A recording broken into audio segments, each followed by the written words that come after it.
Hello, everybody. This is Blair Hodges, and before we get started today, just wanted to say I would be thrilled if you'd pass this episode along to a friend. That's the number one way to grow a podcast, have people recommend it to their friends. So if anybody comes to mind, text this to them. Just send a text, hey, I think you might like this episode. Another thing I'd appreciate is if you could rate and review the show in Apple Podcasts like Darren Hawes did.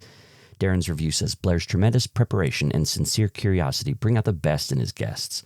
This podcast is a fun and masterful blend of cultural relevance and academic rigor. Thanks for another great podcast to broaden our minds and expand our compassion.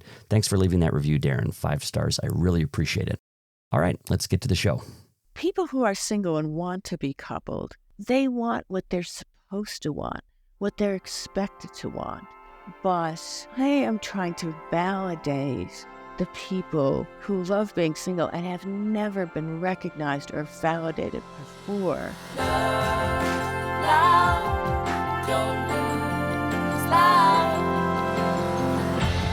Bella DePaulo has been single her entire life, but she doesn't want anyone's pity about that.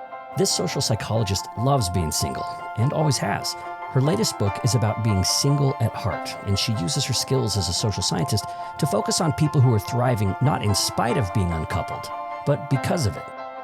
Bella DePaulo joins us in this episode to talk about what her research uncovers about the power, freedom, and heart-filling joy of single life.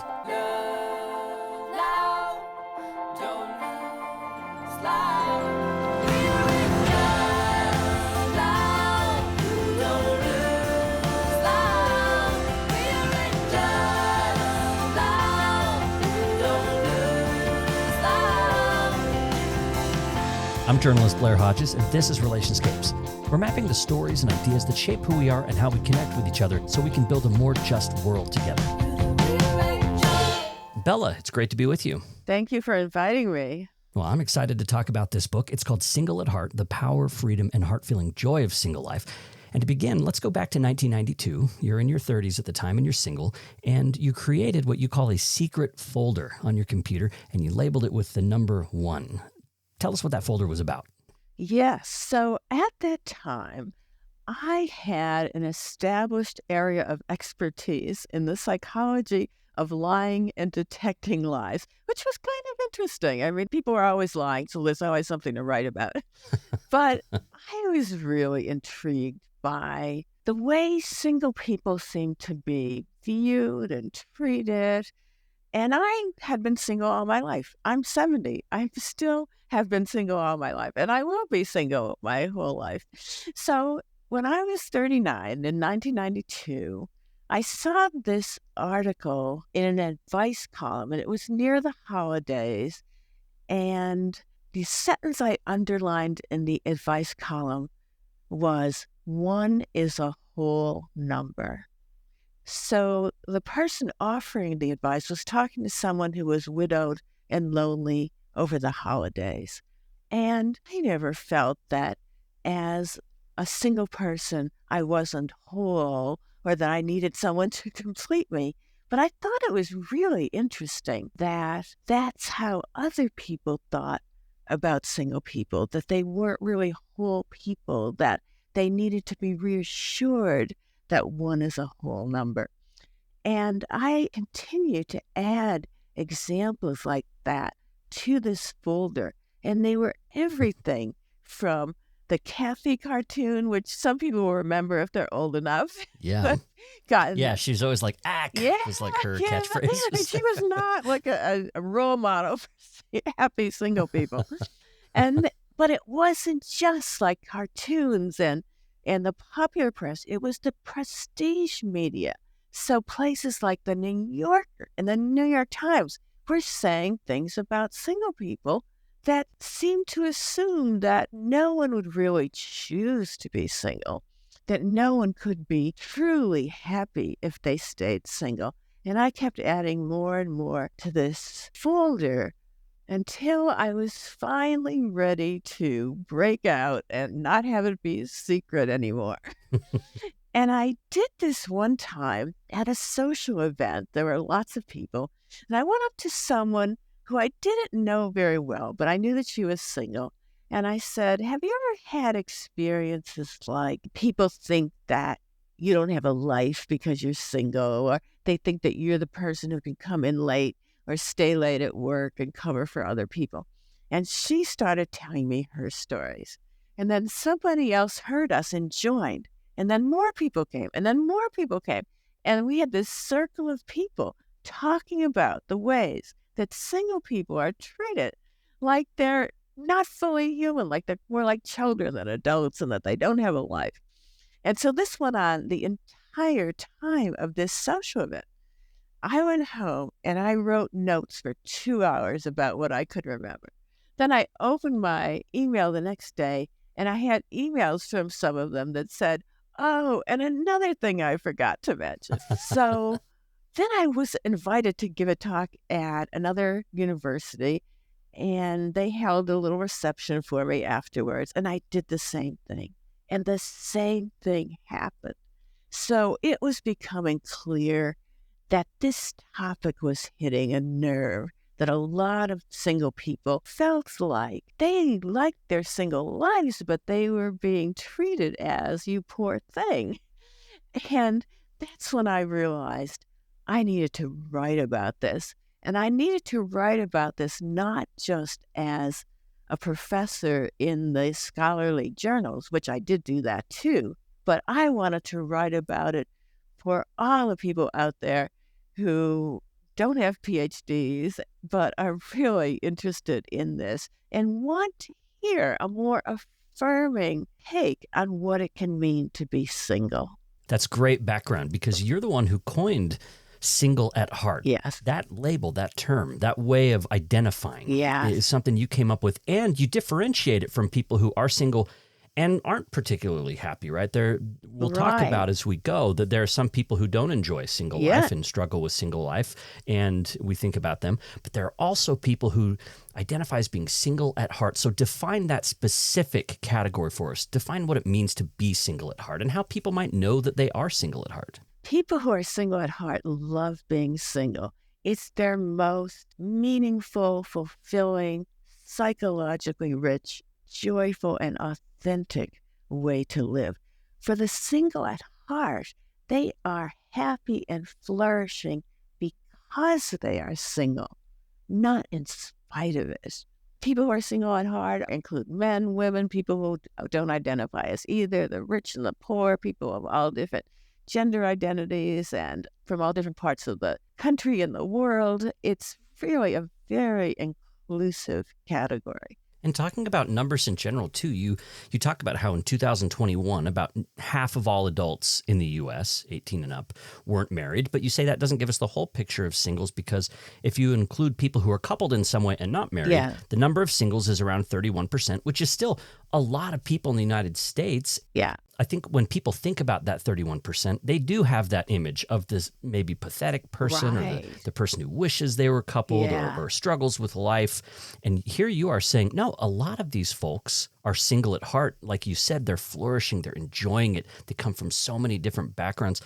Do you think women are more likely to be single at heart? Do you see any gendered components to how it breaks down? Because there are social pressures, I think, that maybe line up differently for different people. That's what I thought going into this. But what I found is that men are, if anything, a little more likely to be single at heart, which I kind of loved because, we always think that single women get it worse. And in some ways they do. They're called spinsters, and they're the ones that are expected to... Old maid. Yeah, all that. They're the ones that are expected to be devastated if they never find a romantic partner or get married.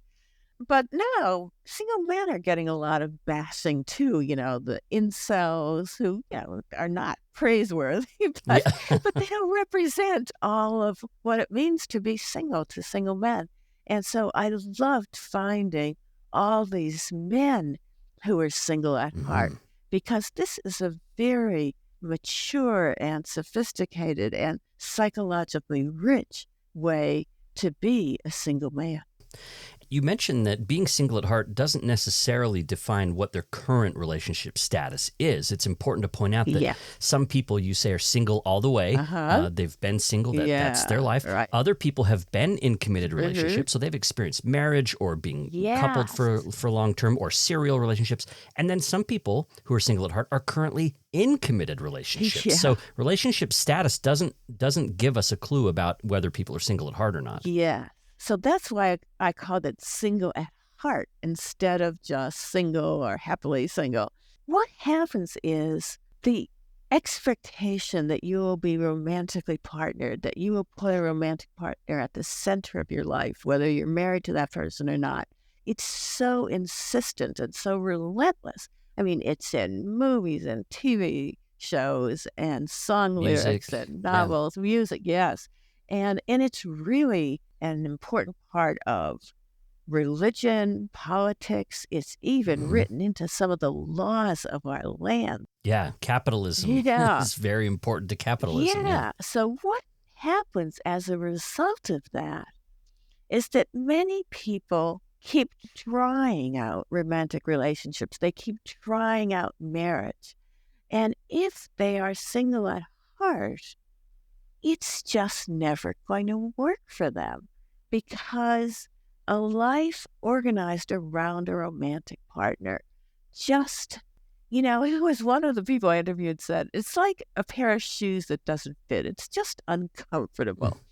And what's really Mhm. interesting about that is even if everything else about your life is wonderful, let's say you're happy and healthy and wealthy and anything else you think defines a good life for you, if you are living in a way that's not true to who you are, you're never going to feel truly fulfilled.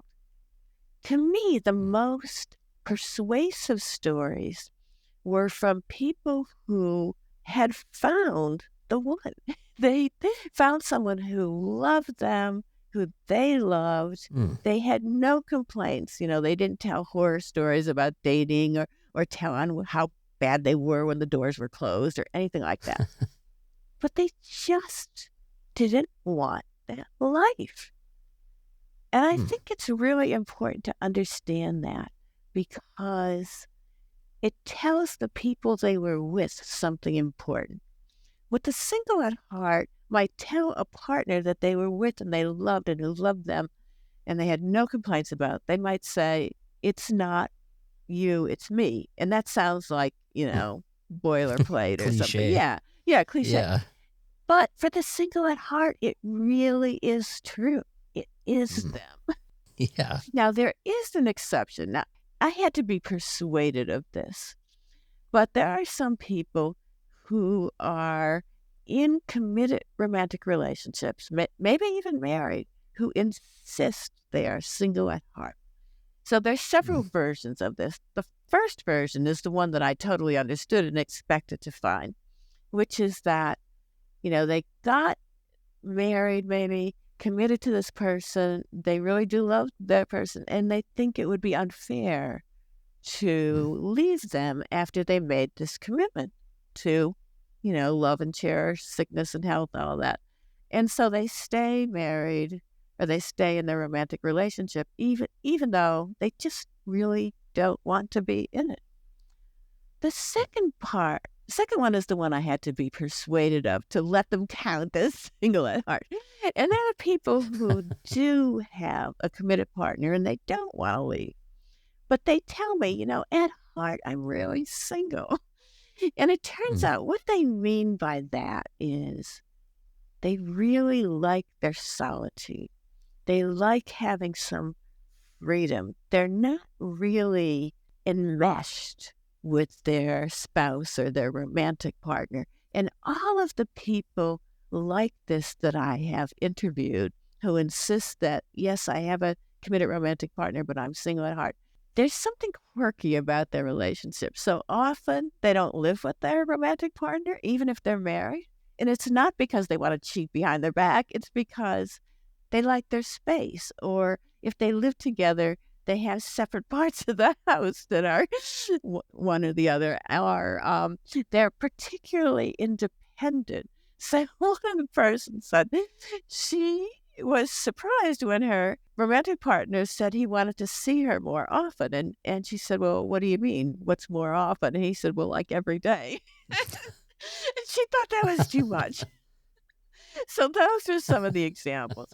Now, when those people, I have this single at heart quiz, are you single at heart? And when people like that take the quiz, they don't score as high as people who are single at heart and do not have a romantic partner at the center of their life. But, they score high enough that, okay, I will go along and include them. But I'm ambivalent.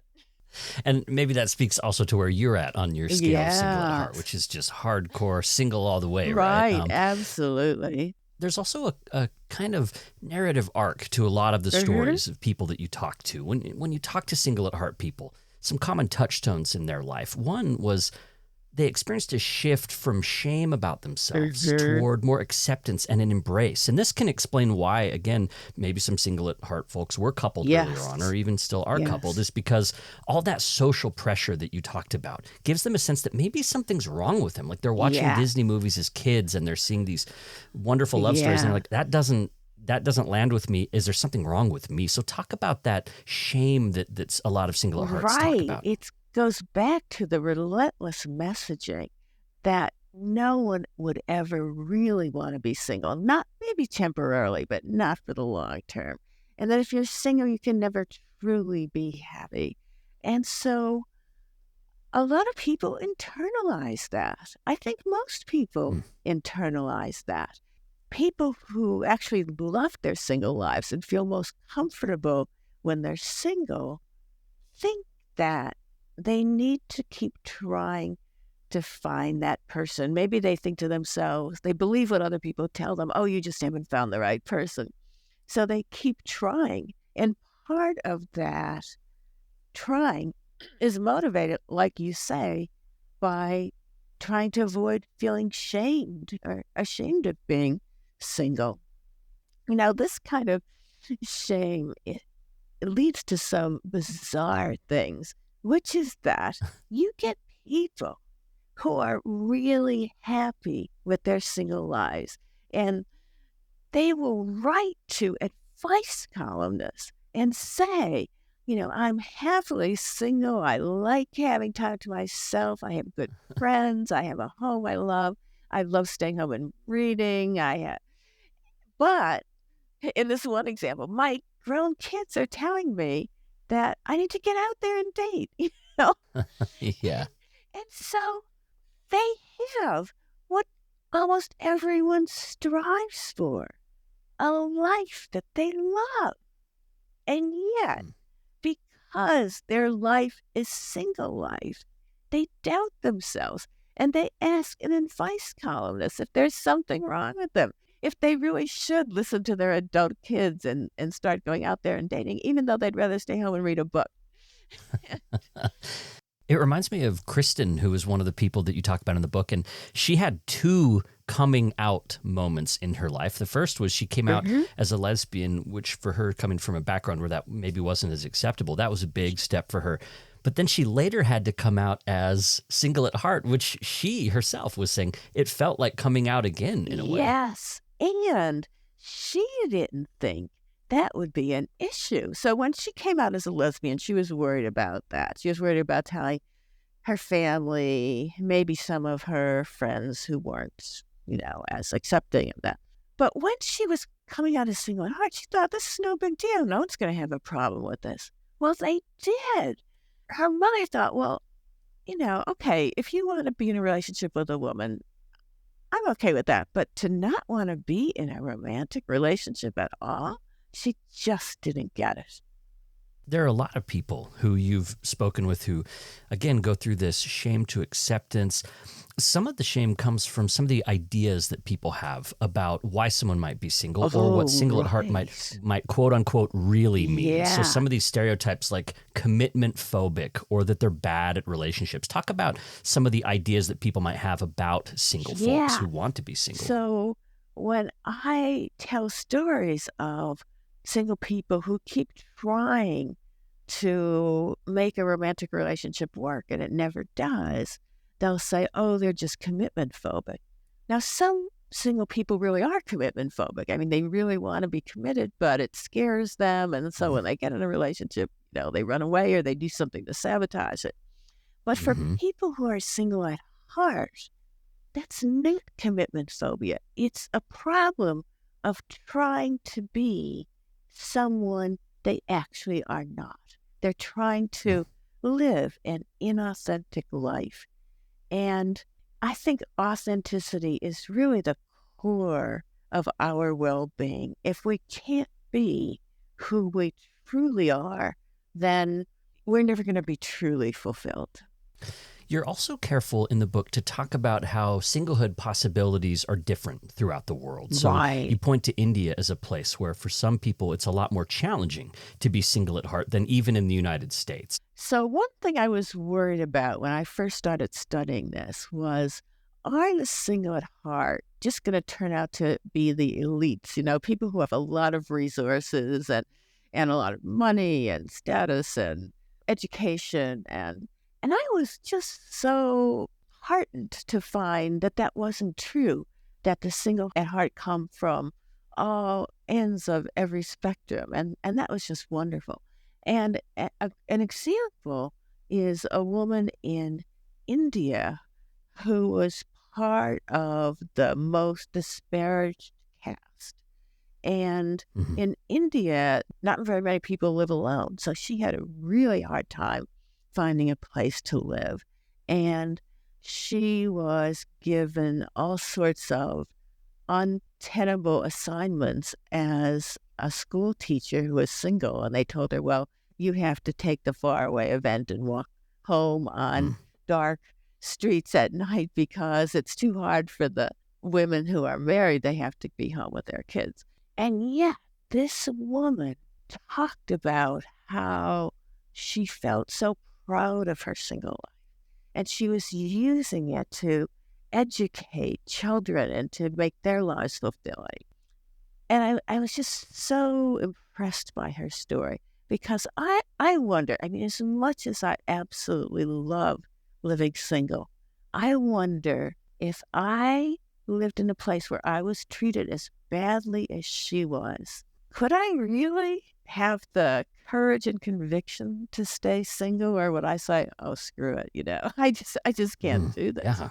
So I am so inspired by people who have so much going against them when they try to live single, and yet they do so, and they do so joyfully. That gives us a sense of the challenges that someone in India can face. But you also talk about here in the United States, the deck is stacked against single at heart folks when it comes to government policies or social and cultural capital. So at my job, I get certain benefits. I get health insurance that also pays for my spouse, my kids. So that's extra money that my company's paying toward that isn't going to a single person at the same work. And so you talk about how some of those inequities might be addressed, where companies could apportion a certain amount of money to all employees that they can choose what to do with. And that way, things are more equal. Because as it stands right now, there are some financial advantages to being coupled compared to being single. Absolutely. And the one you just described is so important.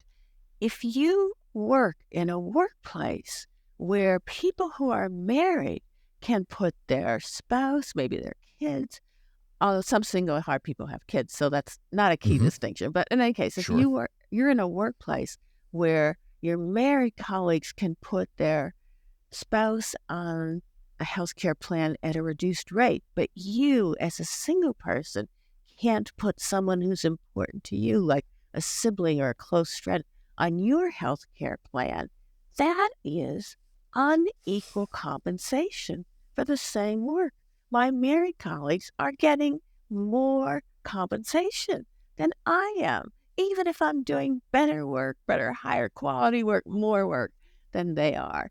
And there are a whole series of examples like that where if you are officially married, you get all sorts of benefits and protections that legally single people don't get, even single people who are part of committed romantic relationships. But aren't married. And in fact, Mm-hmm. when you think about that whole lead up to the legalization of same sex marriage, a big part of it was wanting access to all those legal benefits and protections.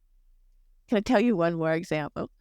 Yeah. Yeah, Yes. please. So another big one is Social Security. So I can work side by side with a married colleague doing the same work, or I could be doing better work or more work or work for more years. And when my married colleague dies, their benefits go to their spouse or, under certain conditions, to a whole series of ex-spouses. And yet my benefits go back into the system. I Mm. can't bequeath them to, a sibling or a really close friend or anyone else. And no one can give their benefits to me. So that's Mm-hmm. another really big way in which people who are single are disadvantaged just because they're single. I'm really glad we spent a little time on that because we'll have another episode that's going to go in depth about some of Mhm. these inequities that happen because of how laws work Oh, with family great. structures. So Great. so we'll have a specialist on who will give us more about that. Let's talk for a second about some of the social and cultural capital that comes from marriage. And this part really made me rack my brain for have I ever done this? Did I ever do this to people? And it's where people described becoming partnered, and suddenly this whole new world opens to them. Mhm. All of a sudden, people treat them totally differently. Yes. People want to become their Yeah. friends and so on. So people who have been single for a Yeah. long time suddenly have this whole new world open to them when they announce that they've become coupled. Yes, it's like they're included more often. They're taken more seriously. They're confided in more, maybe.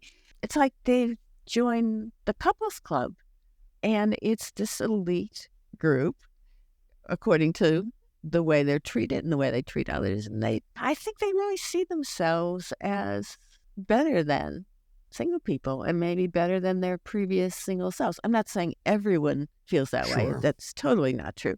But, there's research showing this. There are these studies that follow people over the course of their lives and check in with them every year and see how happy they are and who they're in touch with and how their life is going. And what they find is when romantic partners move in together or when they get married, they become more insular on average. Not, it's not Mhm. true of all of them, but on Sure. average, they see their friends less often. They are in contact with their parents less often. It's almost like some of them take those song lyrics seriously, like, you are my everything. I want to be your everything. Yeah. And what that means for their single friends is they've either gotten ditched or demoted. So maybe you used to see your single friends for dinner now and then, and now they get brunch, maybe. Or maybe you used to go out to dinner and movies with them, and now you invite them to your kids' birthday parties. Mm-hmm. It really made me evaluate how I relate to my single friends. So even where you said, like, it might not be malicious and it might not be a conscious sense of superiority, there is a way that I think I've experienced, at least, expecting single folks to be more flexible in their schedules, for Yeah. example, because I've got kids and I've got this Girl. and that, and of course. And so it's really prompted me as a coupled person who, by the way, rates fairly low. I'm coupled at heart with some Right. single at heart elements. Okay. Let's say that according All to your right. test. Yes. And that makes sense for me, but it Uh-huh. made me reevaluate how I interact with other people and just how mindful I am. So I think people who read this book will really get to know more single at heart people and be able to interact and kind of get rid of some of the microaggressions that we might Yes. inadvertently be Right. putting into our single at heart friends. So that's really important. Thank you for that. Yeah, sure. Your book has really been helpful at opening my eyes for that. So I thank you. Before we move on, I also just wanted to mention some people get really angry. You talk about people who become angry at the idea of being single at heart. And there's an email that you received that you quote in the book here that I'll read a little bit from. So you received this email in 2021. It says, "Hi, Bella. Just want to let you know that single people are inferior in every way. They're worthless, useless, lazy, stupid. There's nothing I hate like single people. Anyone single is completely defective. And this email just keeps going on. And then he says, it's entirely your fault. You suck because you're single. Say it out loud. You're nothing. You're worthless.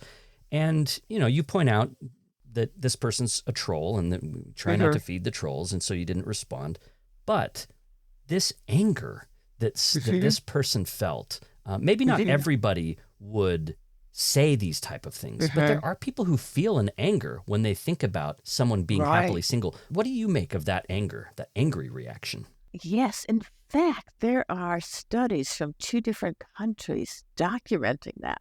And this is, in a way, really surprising. So in these studies, they show people a profile of a single person. It's either somebody who is really happily single and wants to be single, or someone who's single and wishes they were coupled. And each person only sees one of the 2 profiles. But the people who see the profile of the person who's happily single, who isn't complaining about their single life, they judge them much more harshly. So they say that they're not happy, even though they're the ones who are happy. They say that they're not warm, they're not, any kind of dimension you can think of, they disparage them. And the most kind of striking finding is they were mad at them. And I think what's going on is that we have this way of thinking about being coupled or married that is very seductive. We think that if only you find the one, commit to that person, the whole rest of your life will fall into place, that you really will live happily ever after, that you will have your confidant and your sex partner and your travel partner and your co-parent if you have kids. And so that is, wow, that's such a promise. And even many single people want to believe that's true, that the way you get your life to unfold in a wonderful way is to get married, or at least get committed to a romantic partner. And people who are single and like being single are challenging that worldview. They are showing that, no, you don't have to do that. You can be happy and fulfilled and lead a meaningful, joyful life if you are single and you love being single. And so I think that's really, it was real, when I first started studying this, before I knew anything about the research or anything else, and I read about things like this, I was just shocked. Why? And partly because that's me. I like being single. I love it. And I used to think, before I started doing the research and reading other people's research, that would protect me, that I wouldn't get this kind of people putting me down because I was single, because I wasn't complaining. So why would they have a problem with me? Well, they have a problem with me and people like me because we are happy and we're challenging this worldview that people are invested in. They want to believe it. They want it to be true. I wonder, too, if there's just some doubt on the part of people who become angry. I mean, being coupled can be really difficult. It takes a lot of work, and not everybody gets along swimmingly with the person that they love and even want to be with. So I also wonder if some people become angry because there might be a sense of jealousy, or, hey, you shouldn't get to enjoy that. You're not putting in the work that I'm putting in, and my life should be happier. So I think that might be another source of the kind of anger that you've seen. It can be, yes. I also wondered about singles who do long to be coupled, and if they ever become angry or even hurt when they hear from single at heart folks that are really happy to be that way, and kind of how you navigate those relationships with people who maybe don't want to be single, and maybe your joy in being single could be painful. Yeah, I think that's really true. Yeah, I wish there were an easy way around that. The way I think of it is that, what people who are single and want to be coupled, they want what they're supposed to want, what they're expected to want. And they get a lot of empathy and sympathy. And, if a romantic relationship ends, they get a lot of consolation. And so what I'm trying to say is that those single people have taken up all of our cultural conversation. So people are just assume that everybody feels that way, and that if Mm-hmm. you know someone who's single, you should feel sorry for them. You should try to fix them up as if they're broken. And so I am trying to validate the people who love being single and have never been recognized or validated before.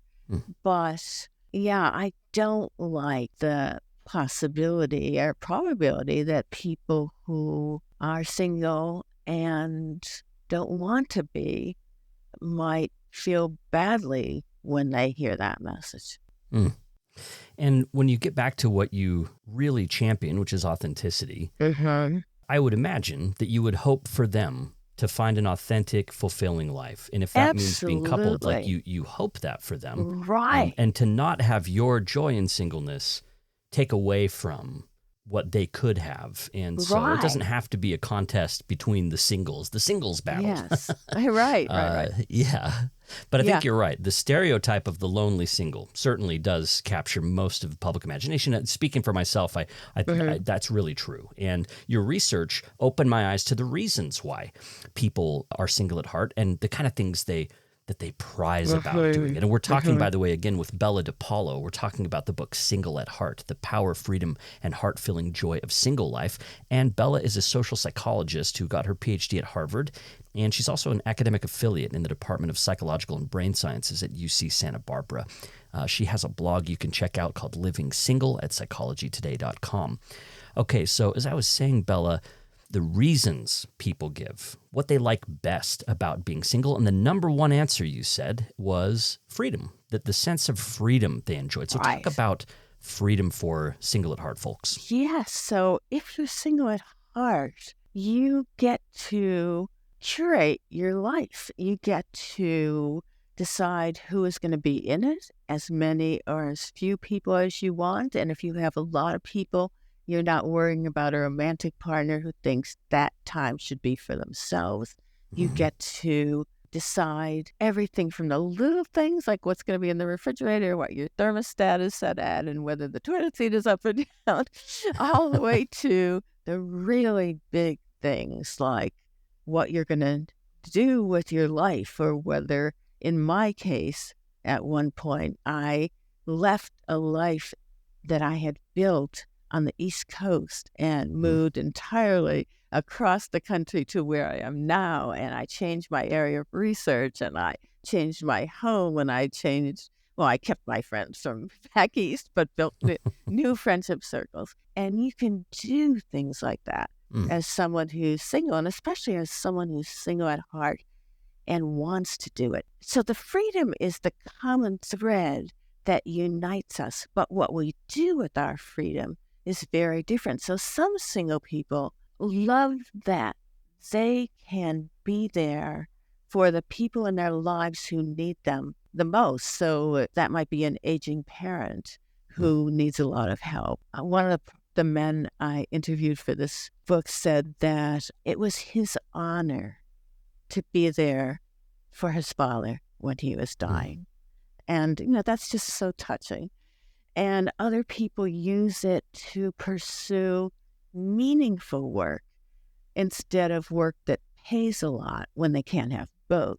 And I thought that was really interesting too, because in some ways, to be single is to be more at risk financially. If you lose your job, if you get cut back on your hours, you don't have a spouse who can tide you over for a while, right? And yet, people who are single at heart do this thing more than people who are coupled of going for the work that is meaningful. That's how they use their freedom. Other people use it to contribute to their communities or to learn and to grow. I mean, I think of myself as having a life of the mind, and I absolutely love that. I like thinking about things, reading, talking to people about ideas. And that's one of the ways that I use my freedom. Other people use it to, travel the world. And so there's this study of like 31 European nations, hundreds of thousands of people participated. And they asked them, how much they valued their freedom and trying new things and being creative. And the people who valued their freedom, whether they were married or single, were happier. The single people got more happiness out of their freedom. So the link between valuing freedom and being happier was stronger for the single people. And I think that's because they're more likely to take advantage of their freedom and use it to do whatever they find most fulfilling, whether that's, learning and growing and traveling or caring for the people that they love so much or doing meaningful work instead of lucrative work or whatever it might mean to you.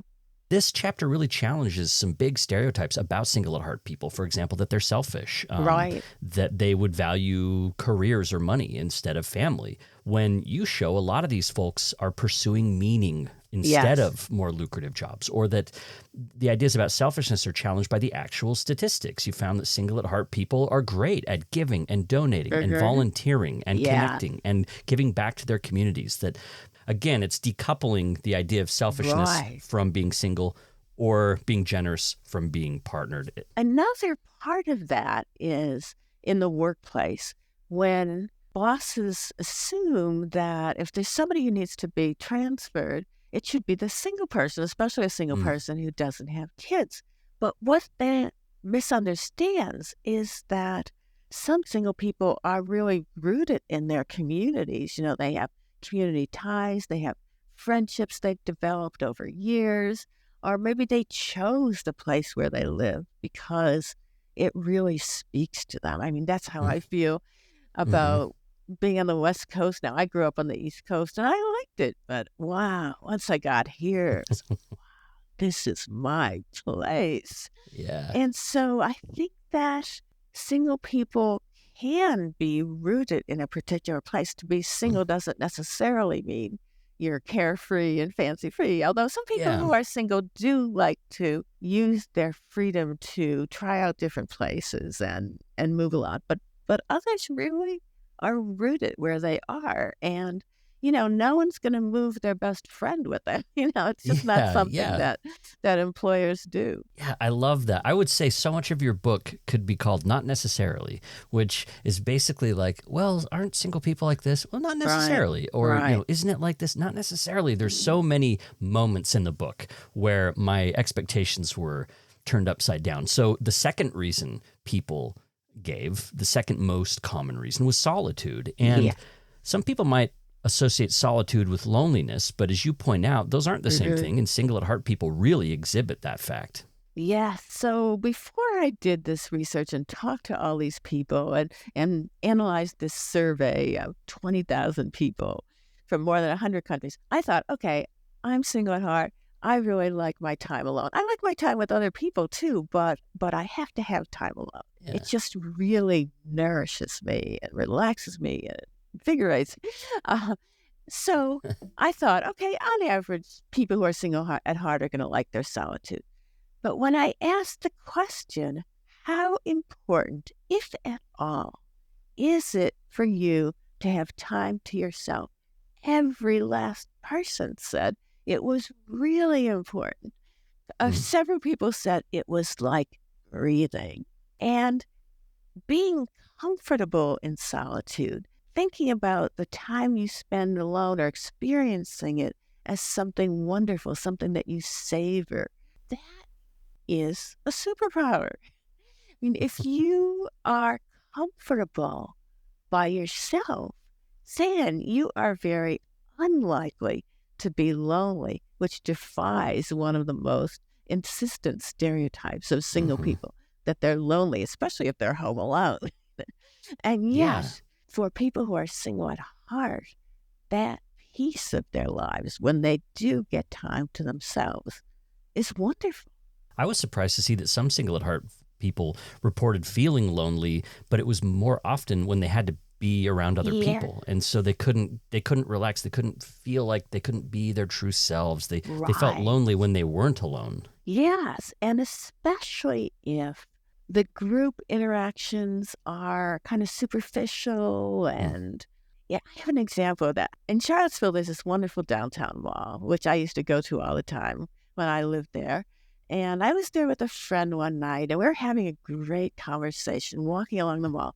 And then there was this table of people who were already there from our workplace, the psychology department. And they looked like they were laughing, having a good time, and my friend wanted to join them. So we sat there for a while, and it was just so inane. It was just like small talk. And not that there's anything bad about that, but I was having this great conversation with her, and I just decided I'd rather be all alone.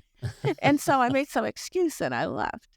And it's not that I don't like being with people. I do, but sometimes being with people can feel lonely when you don't feel connected, or it just feels like, I don't know, noise. That story is really helpful to kind of illustrate this like loneliness in a crowd that can happen. And yeah, I really connected with that part of the book because I really enjoy being around people, but I also value alone time. And so I could really relate to single at heart people who are a lot more single at heart than I've been. That's something I could really relate to, especially as I've gotten older. I've come to value solitude a little bit more. Yeah. So single people, even though we've talked about solitude here, single people aren't necessarily isolated or necessarily away from people all the time. Your 5th chapter in this book is called The Ones instead of The One. Yeah. And it's about the many different connections that single at heart folks like to make. So give us some examples of the kinds of relationships that single at heart folks like to build and are enriched from. Right. So one of the big ones is friendship.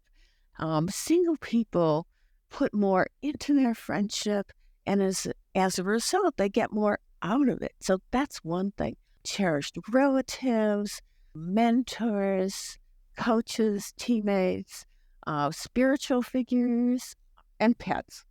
I always have to include pets because people get mad at me if I forget.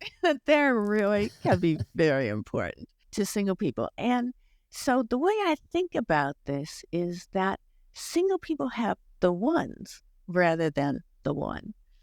It's easy to think that that's a disadvantage, not to have all your needs and wishes fulfilled by one person. So, that person is always there and you could supposedly. But it's actually a source of resilience to have a number of important people in your life. So if you are in need of help, there's probably going to be someone who is available and willing and happy to help you. Whereas if you depend on just one person, as some couple of people do, not all of them, I don't want to stereotype them, then what happens if you demoted your friends because you're all about your romantic partner, and now your romantic partner is sick or has to work or is mad at you? Then what do you do? So I think people very much understand the possible fulfillment of having this one person in your life who means so much to them, but I think they don't totally understand the risk to that and the joys of having a circle of friends, the ones instead of the one. And in fact, there's research showing that people who get different kinds of needs met by different kinds of people are happier. They're more satisfied with their lives than people who turn to the same person, whether they are happy and want to celebrate, or they're sad and want to be consoled, or they're angry and want someone to be angry with them. This is a place where I think coupled people could learn something here, because it can encourage folks to make more connections and to kind of see where their relationship is at and how many people would you like to share happy news with. If you just have that one person, that's great. But it might also be great if you extended your networks out. Right. And as a couple, allow your partner to do so without trying to shame them or control them. Because I think if they have other people to confide in and celebrate with and so forth, that takes the pressure off their partner to be their everything. That's too much to ask of someone. It reminds me of Esther Perel, who's a Yeah. famous therapist, and she talks about this change that we've made in society to where our partner is supposed to be our everything, our confidant, our intellectual partner, our sexual partner, our like every aspect of our life, and that's a lot of pressure to put Right. on one person, Right. and we can see that I think in some of the marital difficulties and some of the relationship difficulties that people run into. Is maybe one solution to that is to again take a page from the Single at Heart folks and look at how we can be more open and build more networks and be welcoming to our partners to do the same. Yes. So yeah, a lot of food for thought for folks. Great. Let's talk about intimacy in particular here. When it comes to intimacy and sex, you point out that Single at Heart folks are less likely to be heterosexual.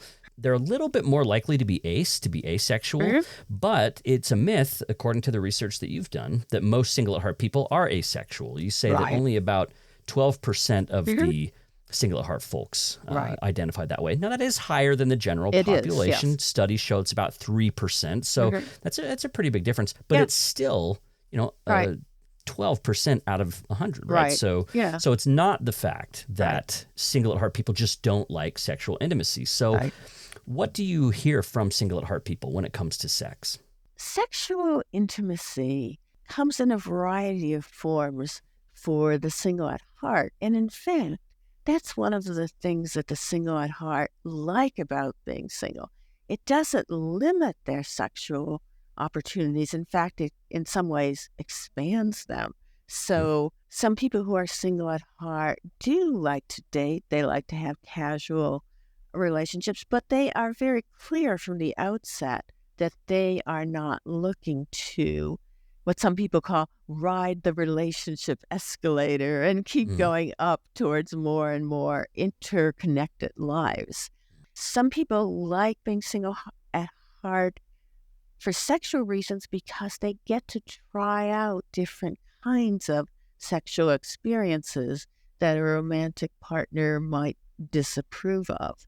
Another thing is that, as you said, some are asexual, so they are not physically sexually attracted to particular other people. And being single when you don't feel sexually attracted to other people, and especially being single at heart where you love your single life, that's wonderful. I mean, that's such a great advantage over wanting to be in a relationship and having a romantic relationship and having the problem that the other person really does want sex. I think something else people don't understand about sex when they think that married and couple people are so much advantaged over people who are single is I think they think of it as like, well, if you're married, then you always get to have exactly the amount of sex and the kind of sex that you want. And you're always in the mood the same time your partner is. And so they envision this like magical, mythical, romantic partner who is totally with you and totally with you in your sexual interests and desires. And, that romantic partner is mostly fictional. So, Single at Heart people, a lot of them do seek rich sex lives. And also, a lot of times we couple sex with having kids. And you point out that for singles at heart, they're often damned if they do and damned if they don't. To not have kids can be seen as being really selfish. But then if they want to have kids, that can be seen as irresponsible. You point out that's especially the case for single moms who, people like to blame single moms for the downfall of society. So it's a damned if you do, damned if you don't situation. Right, especially single Black moms. Yeah, exactly. So maybe spend a second on that dynamic for people, the Single at Hearts and their relationship to having their own children. Yes. Oh, I have talked to Single at Heart mothers and scholars who are also mothers who find that as a single parent, they develop a special bond with their child or children, and that they feel like their children are free of the conflict that sometimes happens in married person households and the kind of battles that can go on and sometimes the coldness. In fact, there was this wonderful review of every study ever done of what makes kids thrive. What's a nourishing relation environment for them? What they found was whether they had one or two parents wasn't that important at all. What really mattered was whether they were in a family environment that was cold or conflictual or angry or, just a very unpleasant environment. And that was what was bad for kids. And single at heart mothers and fathers who, loved their children, wanted their children, will often have this special relationship with them that's not going to be tainted by any difficulties they're having with their partner or any difficulties their partner might be having with their kids. Right. There seem to be trade-offs here. Again, another moment for me to pause and reconsider things that I thought about what it meant to be a parent and how single parenting can work.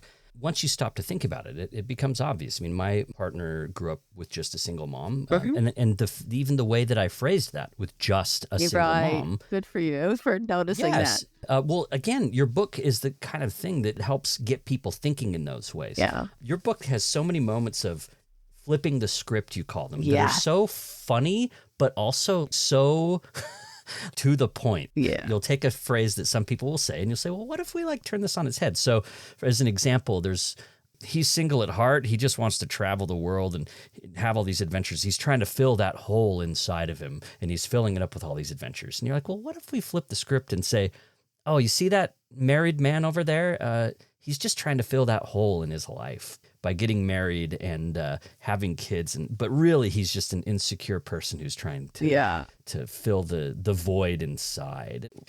I think, it's the sort of thing that I often think to myself when I hear things like that. And so why not share it? And one of the challenges in writing the book was trying to be persuasive and challenge thinking that is so ingrained and so rarely challenged and so often assumed. And I found that this flipping the script was, I think, an effective and kind of fun way to do it.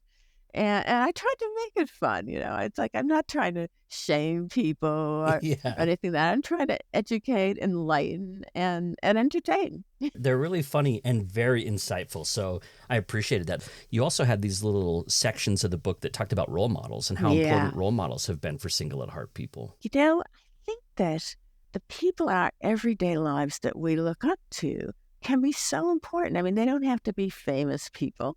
But people who are single at heart told me about people in their lives that they saw who, were really happy with their lives and, living single and never did the married thing, or they did and then they were single and they stayed single and they created these interesting, enriching, fulfilling lives. And they thought, wow, I can do that.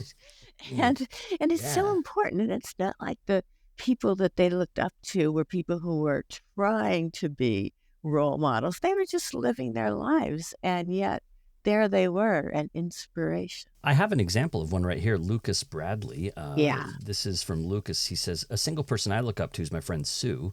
She's 77. Now, Luke is 37. So Sue is 77, and we first met at work in 2007, and he talks about their relationship, and he says, she's the antidote to that single scare story of what will happen to you when you're old. She always inspires me, especially considering that she has a chronic health condition that limits her mobility. And to this day, she still lives alone.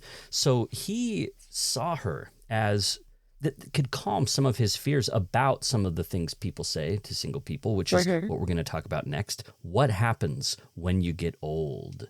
Very common thing to say to a single at heart person. Yes. One of the scare stories is you're going to grow old alone, and implicit in that is the idea that you're going to be miserable and lonely. When people tell me I'm going to grow old alone, I say I hope so. And I don't mean I want to grow old and not have anybody in my life. Of course I want my friends and relatives and so forth, but I hope I get to live alone. That would be awesome. You know? But wait, but Bella, what about the woman who's fallen and can't get up from the Oh, commercial that right. we've Oh all my seen? gosh, I love that. That's so funny. Do you know that that famous woman who was fallen and couldn't get up was a Mrs.? She was married. Where was her husband? You know? So Right. I thought that was a great. Yeah, and I think, if you really want if you really want to be protected against falling and not being able to get up, get one of those life alert buttons, Yeah. because, Yeah, the if you're commercial's the solution. Yeah. yeah, it really is. Because if you're married, I mean, you might have the most wonderful, devoted spouse, but they'll go to the grocery store Mm. sometimes, They go to work, they travel. You can't think that they're always going to be there for you.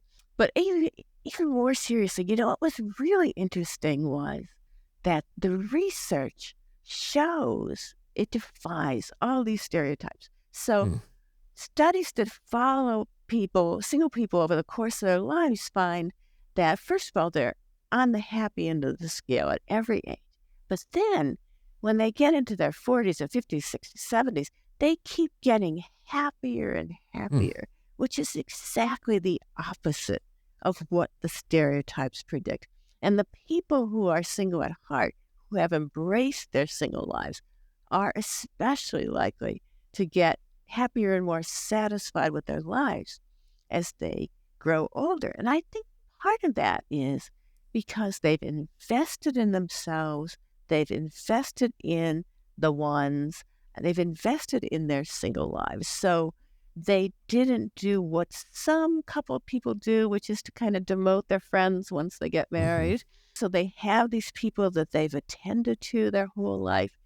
There's something else that I think is an advantage for people who are coupled and live together that people who are single and live alone don't have, which is that you get to split up the chores of everyday life, however fraught that decision might Yeah, well, it be. usually falls on women. We've got some episodes on that coming Yeah. up too. Yeah. So there's that. But in the ideal scenario, you're right that you can divide and conquer. I can go do Right. this while you do that. Yeah. Yeah. In an ideal situation, that circumstance is certainly available. Yeah, so for that couples, sounds yeah. good. And there are times when I wish, my computer crashes or some other techie stuff that said I had someone around who would just fix it for me and I wouldn't have to figure it out. But in later life, it becomes a real advantage that single people have had to figure it all out. You take somebody who is newly single, let's say divorced or widowed, and their Mhm. spouse used to cover, some of the things. And now they either Mhm. don't know how to do any of that or they're out of practice. And Mm. that can happen at the worst possible time when you're already grieving for your spouse or upset about the divorce. And now you don't. So that's another thing. Another thing is that people who are single at heart and invest in their single lives don't count on having someone there to be their caretaker or their financial backstop or any of those things. So they are especially likely to have prepared. One of the people I interviewed was someone in her 30s who was already thinking ahead and renovating her home so that it would be especially um, adaptable to, Accessible. yeah, Yeah. accessible as she aged. And so I think in a lot of ways, people who are single, who have been single for a long time, and especially if they're single at heart, do great in old age. And what a revelation that is likely to be to Mm. a lot of people who say, one of the things they say to single people like me who love their single lives is, oh, when I was younger, oh, yeah, you might love being single now, but wait till you get older. And yeah, Yeah. wait till I get older, I am so happy. Well, but then you say that they'll say, well, you're going to die alone, like the die Right. alone thing. Yeah. And you point out some people would prefer to. Yeah. That's not a scary thing for Yes. some folks. There are some scholars who have studied this in detail, and they find that it's what they wanted. And as you point out in the book, about half of all people older than 65 in the U.S. are single. And so Yeah. just statistically speaking, I think for people who value relationships in general, it would pay dividends to invest in more relationships than just your isolated couple, because Right. anything could happen to a partner. And if you have nourished friendships and and grow networks beyond that. You're setting yourself up for that happiness to continue to expand as you get older. And it's also really beneficial, even apart from any strategic things. Like I want to have people for me if my spouse dies or leaves Yes. me or whatever. But it's a psychologically rich experience Right. to have a number of different people in your life rather than, mostly just one. Psychological richness is a real important theme throughout the book. So define that for us. Psychological richness means having a variety of interesting experiences and diverse experiences that you can learn from. And you can get psychological richness from having different kinds of people in your life, from having different kinds of experiences. And an interesting thing about it is the experiences do not have to be all positive. So, for example, if you become widowed, that can be devastating. But it can also be enlightening. You can learn about yourself. You can learn about the world and have perspectives that you never had before. And that adds a kind of wisdom to your life. Let's talk about, speaking of wisdom, any advice that you have for people who aren't single at heart, what they might consider to make the world a little bit better for single at heart folks, to erase some of the stigma that surrounds them. Right. Give us some ideas. Some of our allies, for example. Yes. Well, I think, first of all, be happy for us. Don't pity us. Believe you. Yeah, believe us when we say we're happy, because we really are. But Bella, I do have to say, I have a friend that I've been meaning to set you up with, and I think Right, yeah. No. Oh my gosh, that's great. Okay. So another thing is celebrate their milestones and their achievements, show up for them, ask them about themselves. I mean, don't just say, are you seeing anyone? Unless you mean, are you seeing some new friends these days? I love that in the book when you said at work you can do something for like the single folks, like when maybe they're a niece that they love the most is having a birthday. You should ask about that and find out what motivates them or what's really big for them and celebrate that, because it's easy at work to celebrate a child's birthday or whatever or happy anniversary. You've been right. So to find ways to connect with coworkers and stuff around what matters to them. I like that advice a lot. And if you're a boss, remember that your single employees have people who are important to them too. So if they want to take time off to go to the funeral of their closest friend or, a very special relative, that sort of thing should be honored. And I also have advice for people in the creative professions, writers, artists, musicians. Feature people who are single at heart in your creative work. It will be a new and exciting kind of person for people to think about and read about and relate to. And it can also be really funny if you include examples of what the single at heart are thinking. For example, when somebody comes into the workplace and shows that they're diamond, that they just got engaged, and everybody's squealing, and the single at heart people are kind of rolling their eyes. And if you are a good writer and you have a good comedic sense, you could do wonders with this. All right. Well, before we get to the last question, there's a quote here that I wanted to read from you. It says, "The key question to ask is whether the kind of life people have chosen is working for them." Right. And that can be applied to so many different life ways. And you're not saying like, okay, maybe some axe murderer or something feels like life is working for them. I mean, there's obviously ethical parameters around this. Of course. But you're basically saying, think about what this person values and believe them when they say that they're working for those values and that those values are working for them. Yeah. And that opens us up to different experiences. Yes. In fact, I see single at heart as part of a much bigger conversation about getting to live our most authentic, fulfilling lives. So when being something other than heterosexual became more validated and valued and not so often disparaged, that opened up a whole new set of possibilities for people to live according to who they really were and not try to pretend to be someone else or to fake being the person that other people wanted them to be. Even with women and men who used to feel compelled to adhere to traditional sex roles, well, our gender roles.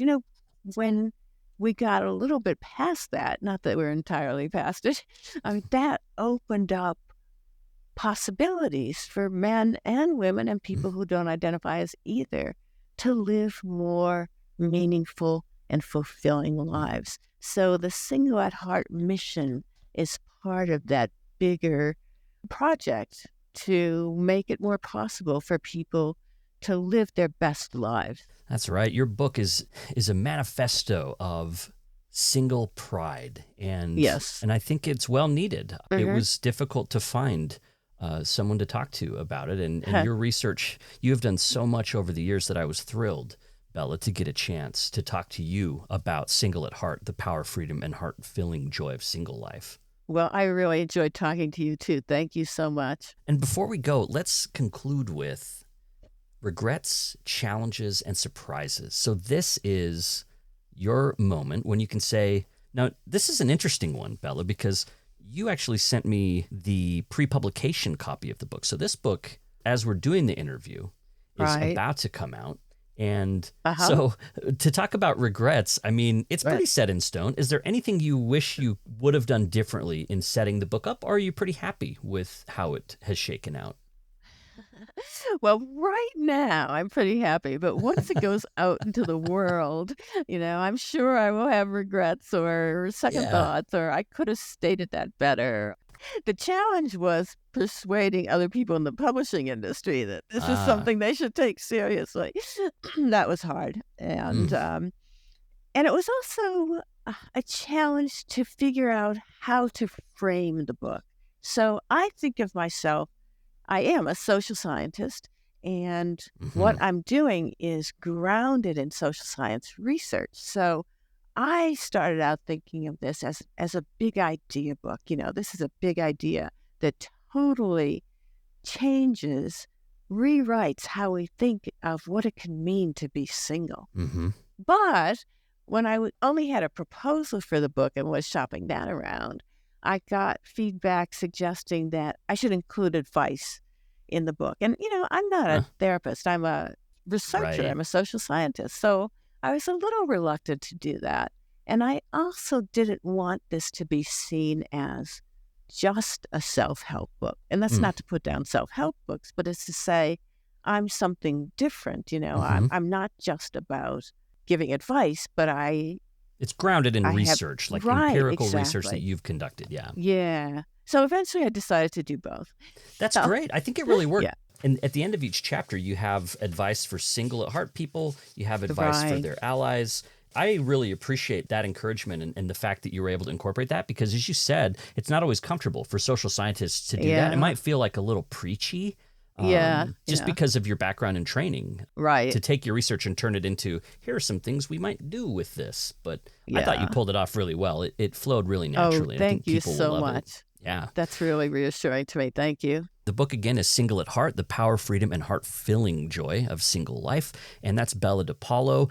She's been described by The Atlantic as America's foremost thinker and writer on the single experience. And she's also lectured around the world and published in places like the New York Times, the Washington Post, Time Magazine, and currently is an academic affiliate in the Department of Psychological and Brain Sciences at UC Santa Barbara. And if you're interested in checking out the book, you might also be interested in her blog at Psychology Today. It's called Living Single. Again, Bella, thanks a ton for spending the time. I can tell the years of research you put into this book, and I personally learned a lot from this one. I'm so happy to hear that. Thank you again for having me on your podcast.